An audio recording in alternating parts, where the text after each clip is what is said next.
Hey, it's Wavejump here, and today I'm starting a little bit of a new tutorial series, and this tutorial series is going to be all about the photo editing tool, or kind of just in general, creation tool, Paint.net. Now, if you didn't know, Paint.net is what I use to create all of my thumbnails. So here's an example of a thumbnail that I would have created using Paint.net.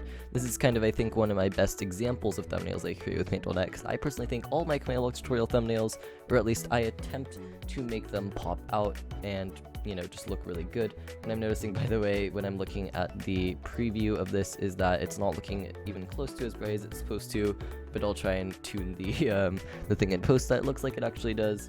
But if you've ever looked at my command block tutorial thumbnails, that's all created using Paint.net, and one of my biggest pet peeves on YouTube are terrible thumbnails. So in this episode, I'm going to be explaining to you basically how to create an image and just a couple of other basic useful tools and shortcuts that you may find useful.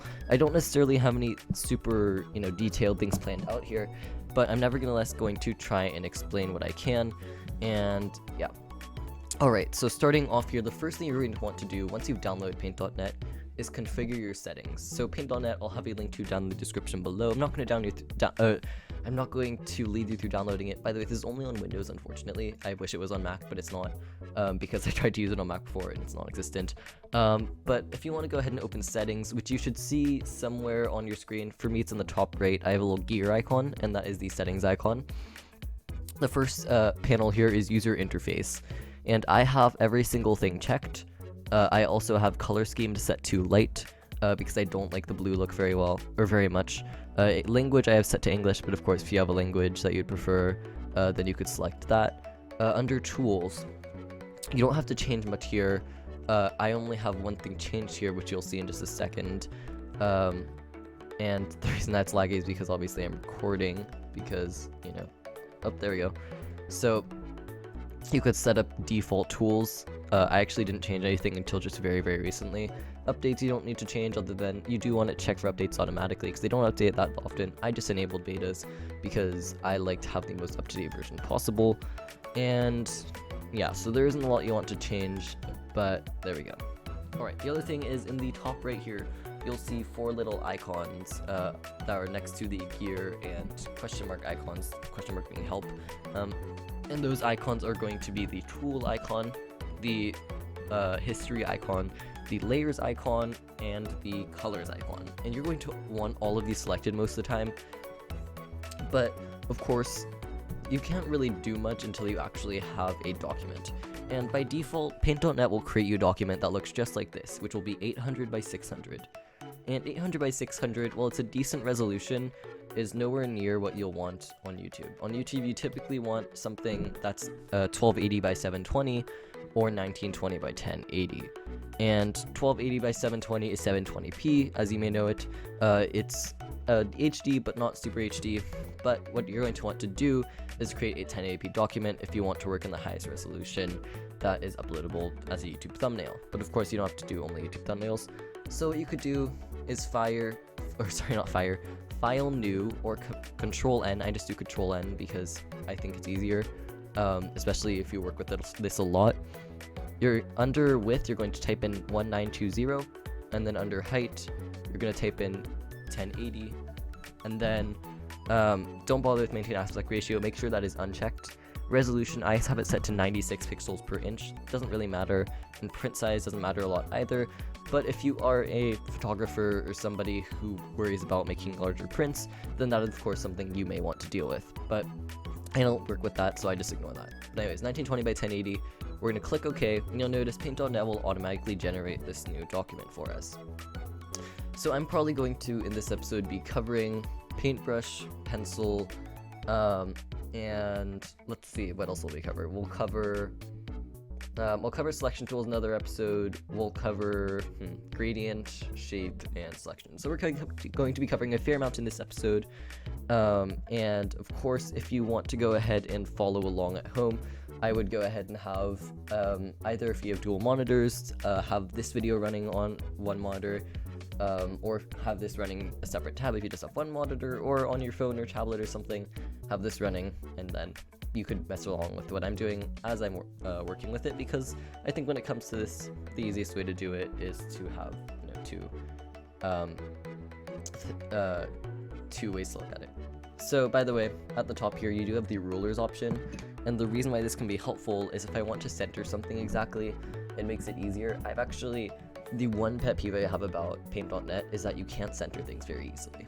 But, say for example, I know that it's 1920 landscape, so if I were to do 1920 divided by 2, you'll notice I will go ahead and get 960, meaning that I just find about 960 here, and there's about the vertical center, and I could then look for the horizontal center, which will be 540, I believe. So that would be somewhere around here-ish. Anyways, rulers are interesting. You don't really need to use them though, and pixel grid is also useful, but I'll get to that at some point. Okay, so the first thing to know is that just using the mouse normally will allow you to go up and down. If you hold shift while scrolling left and right, or while scrolling up and down, will scroll you left and right, which by the way is true of all web pages as well, if you can scroll left and right on the web page. And if you hold control and then scroll upwards, you'll zoom in, hold, and then you could zoom back out as well. This also works control plus and control minus, but it's a lot easier for this program specifically just to work with the mouse and control and a couple of other keys. Okay, so I'm not sure exactly what I said I'd cover here, but I guess in order to even be able to cover a lot of the tools like the shape tool, you're going to need to know how to work with these panels here, the tools panel, the history panel, the layers panel, and the colors panel. I'm going to move these all over here just to make it easier for you, and I'll probably go ahead and crop it to this area in post. Actually, in that case, I'll probably want to move them more to the center, but I don't know if I'll be able to do that super easily. So if not, I'm sure you could always just look at it. But you'll notice we have 4 different panels here. This panel, the layers panel, the colors panel, and the tools panel. History panel I can get to later actually, and the tools panel will go along with the history panel. But the layers panel and the colors panel are probably the two most, or actually, no, they're probably some of the most important panels, but the tools panel is actually probably the most important one. Okay, so layers is the first concept that you really need to grasp.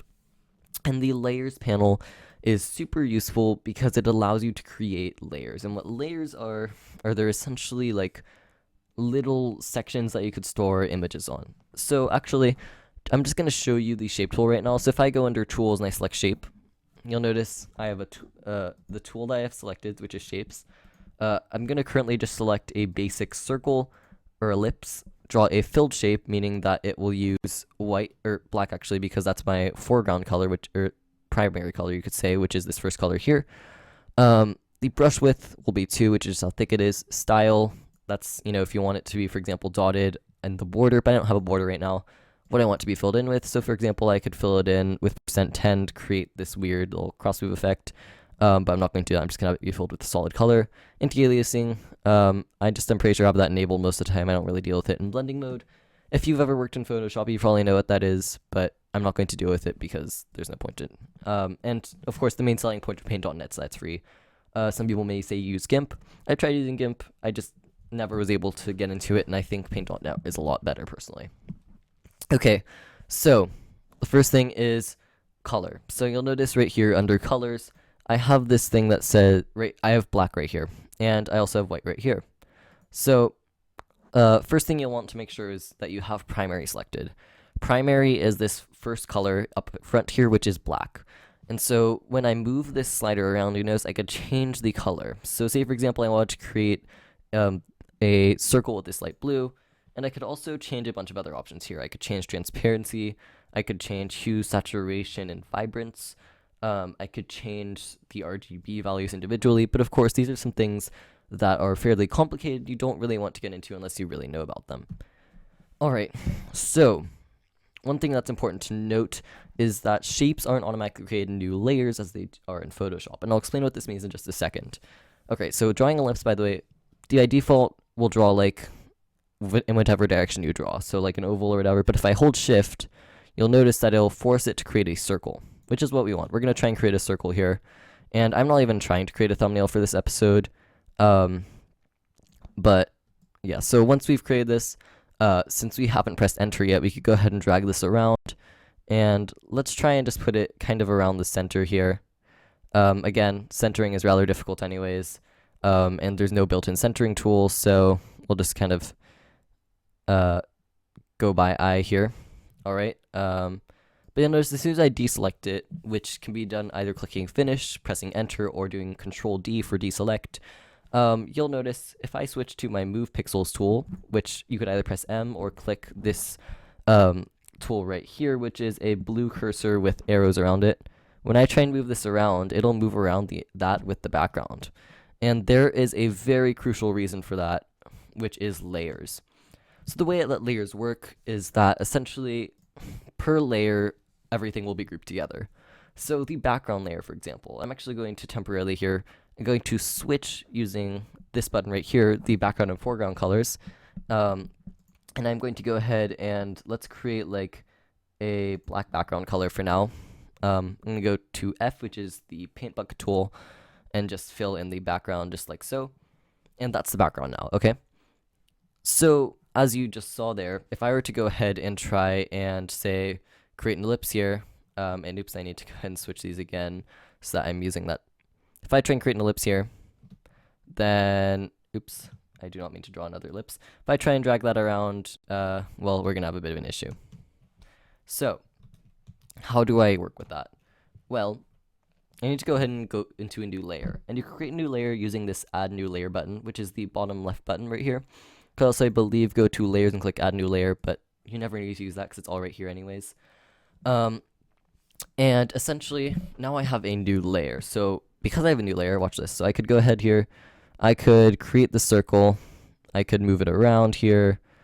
And actually, I think what I'm going to do is make a really big circle and just put it straight in the center. You'll notice this already kind of looks pretty nice, and I like literally just changed the background into a circle. And now I could just deselect it, but because this is in its own new layer, if I have layer 2 selected, which is the layer that I have my circle in, and by the way, what I'm going to do here is I'm going to double click on layer 2 and rename it circle.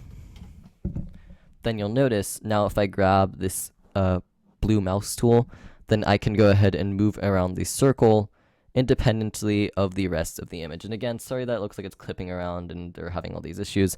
Again, that's mainly just because I'm recording. I typically don't have very many issues with it, which is very nice.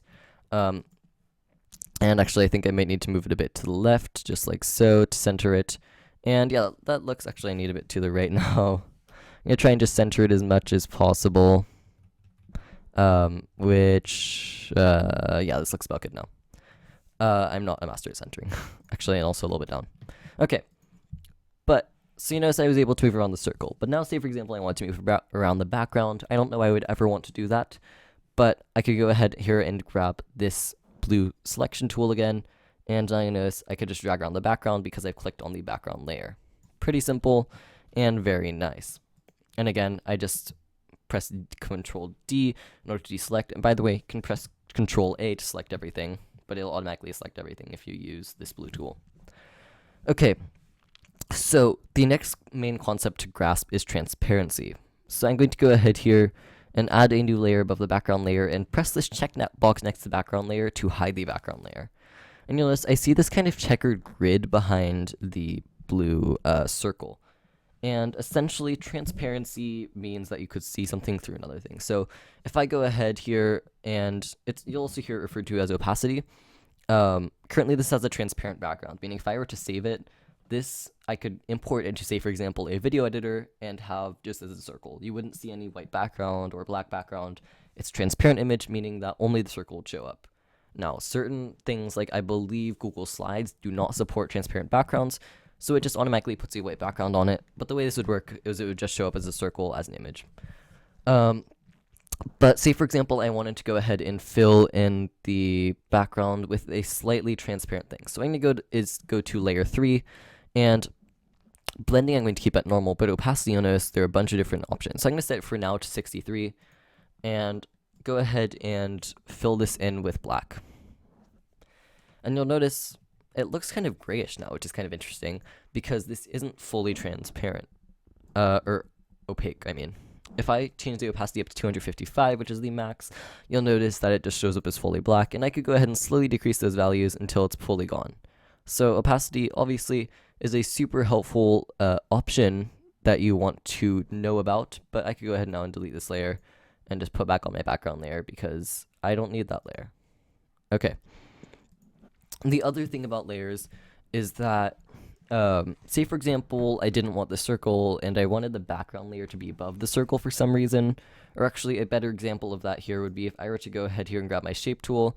Instead of black, I'm going to grab a nice orangish color, grab a square, and actually let's do a rounded rectangle, and hold shift again so that it'll draw like a square. So holding shift makes it draw proportionally, just like so. Actually, you know, in this case, yeah, let's do this like so, and this probably won't be the thumbnail because obviously it doesn't look very nice. And actually I do need to create this in its own layer. But if I go ahead here, hold shift while drawing it, and I'm probably going to in just a second move this around. Because this layer is under that circle layer, you'll notice it shows up as under the circle. So what I'm going to do here is make sure this is about in the center of that circle, which looks about right. Actually a little bit to the left it looks like, because I want this to be as symmetrical as possible, even though it obviously isn't symmetrical. But there we go, that looks pretty decent. But if I want, for example, the square to show above the circle, I drag it upwards, and bam, you'll notice the square is above the circle. I could also do the same thing with, say, for example, the background. So I could drag the background above the square, and I don't see the square anymore. Drag the circle below the background. So essentially, with layers, what's on top is what shows up above everything else. It's like if you're ever using something like Google Slides or Microsoft PowerPoint, you right-click and go send to bottom or send to top. That's essentially what layers is. And I actually looks like I've been recording for 16 minutes, about 17 now.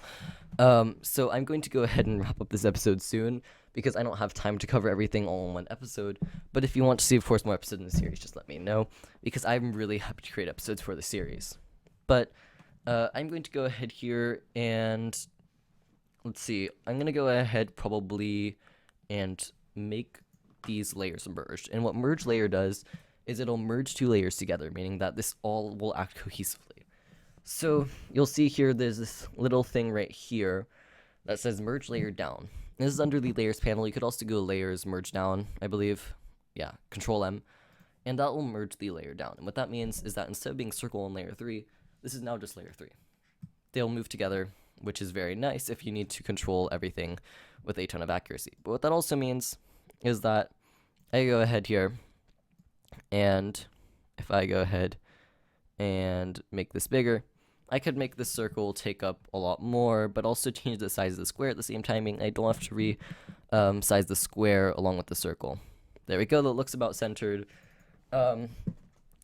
And before we end off this episode, I want to go ahead and add some text to this because I want to make it obvious, like this is a tutorial on how to create thumbnails. And this is going to be kind of weird because you'll have already seen the thumbnail, and I might change the background after this. What I'm going to do is click on this little T right here.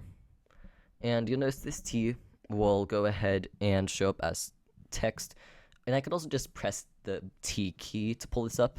But I'm going to go ahead and choose a good font here first off. So I have a bunch of fonts. And if you'd like to create a tutorial on creating custom fonts, but if I scroll through here, I have a ridiculous amount of fonts, as you could tell. One of my favorites and the one I typically use is Impact. Which you'll notice is this font right here. I use it for all my command block tutorials, but I don't think that would really fit in well with this. So font choice is a really big deal when it comes to thumbnails. I think Agency FB would actually look kind of nice here. And another thing we need to do here is choose a good font color. So for now, I'm thinking we'll just try out a nice white color because we could always change that really easily. And again, I want to do a new layer here just for the safety of it. Make sure I'm going to select center alignment so it'll create it as if you're using center align in something like Word or Google Docs. And then, yeah, again, I want to be Agency FB. And you'll notice first off, this text is really small. So I'm going to go ahead and go to this thing here. Let's try about a size 26 looks too small. Let's see. Let's do 96. Paint.net. Actually, I don't know. Actually, by the way, it looks like paint.net is actually lowercase. Um, but let's see here. We'll go ahead and try and make this bigger and see if that works. If that doesn't work, then we'll try something else. But the main thing with thumbnails is there's a lot of trying things around. So let's try paint.net tutorial, or I don't know how I feel about that. Paint.net. Agency FB looks like a decent font, but I feel like it doesn't really show up bold enough, right? So you get to learn now what it's like to create a thumbnail. And actually, I didn't even realize that these colors would look so well for a thumbnail, but I think it's going to look pretty nice. And when you're creating YouTube thumbnails, you want to create bright colors that contrast really well because people will be more likely to click on them. Let's see. Let me choose 11MMT. That looks like an interesting font. So paint.net. Yeah, I think that looks pretty nice. And by the way, you could scroll along when you mouse over the box to change your selection, which is pretty nice. Paint.net. Thumbnail, or should be thumbnail tutorial. Paint.net tutorial. Or actually, paint.net tutorial episode, or paint.net tutorial episode. And then what I'll do here is I will add another layer, and I will just type in 1 because this is episode 1. And you'll notice, yeah, I'll go ahead and probably just do this about here. And 11MMT looks like an interesting font. I think I'm probably going to keep it at that, but I'm going to make it bold, make it slightly bigger at 144, and press finish. And yeah, there we go. So now that we've made this, though, the most important part is saving, because if you don't save it, you lose all your work, and then that's sad. So in order to save, you're going to want to do File, Save As, or Control-Shift-S, or just Control-S if you've already saved it as something. But essentially what you're going to want to do, and sorry there are black bars across the screen, that's just so that you don't see my files. But anyways, there are different file formats you could save this as, and this is one of the most important parts about it. And by the way, the reason I have Photoshop here is because of plugins, and in one episode I will go over plugins. But this is just right now a tutorial about how to use Paint.net in general, and basic concepts. So I'm going to go ahead here and save this as a Paint.net file. And a Paint.net file works pretty simply. It just essentially will save it as exactly what you see here. You'll see all the layers and everything. You have a couple of other options. Bitmap files. I may go over the difference between a bunch of these files in the future, but the two files that will save things as are PNG files and Paint.net files. PNG files are very nice files, and that's how you would upload to YouTube typically. So I save all of my command block tutorial episodes as PNG files. And the reason that PNG files are important is they are flattened. So that means that the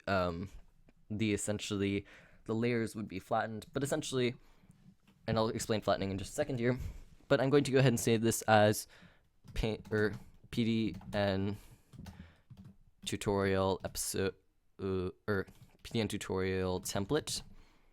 And if I just press enter, that'll go ahead and save it as that. So now I've saved that as a Paint.net file, meaning that when I open it, I'll see all this information here. And because I have all that information, I could go ahead and just create a new thumbnail without thinking about it. Now I'm going to go ahead and press Ctrl-Shift-S again, and I'm going to go ahead and save this as PDN tutorial, or PDN TUT episode 1 as .png. Click save, and then, and by the way, other episodes may not use this template necessarily. They may be more complicated. I just think this looks nice. And by the way, what's also nice is that because of this whole super complicated 1080p thing, you'll notice it doesn't look pixelated at all. I could change also bit depth and all that. I never use that. Just keep it auto detect. And click OK. And then once again, it'll ask you to flatten it. I'm going to click flatten. And then there you go. So what flattening does, it makes all the layers into just one layer. So again, I can't move around just that shape individually. But because I have this history panel open, I could just go before flatten again. Oops, not new layer. I want to keep that one there. And there you go. You'll notice we're back to normal. But now I could just click X and click don't save since I've already saved it as a PDN file. But I'm going to go ahead here and click save anyways, just to make sure that it saves my changes. And that is it for my command block, or I don't want to save that one. That is it for my Paint.net tutorial, episode 1. If you have enjoyed this and want to know how to do specific things in Paint.net, let me know in the comment section below. But for now, I'm just planning to go through all the basic information. Let me see if it'll let me close it now, because I'm just trying to get this closed so I can end off the video. Paint.net tutorial, episode 1.pdn, save. Oh, I did not mean to say that as PDN, actually. Oh, well, it doesn't really matter. I hope you guys have enjoyed this video. If you have, go ahead and leave a like down below. Subscribe if you haven't already. Consider supporting me on Patreon, like my amazing patron Shatter. And if you want to see more tutorials like this, just let me know. I'm gonna try and make this either a weekly or a bi-weekly thing, because obviously these episodes are going to end up being pretty long, and long episodes take a while to record and edit, as you may imagine. But yeah, I'm just trying to get, there we go.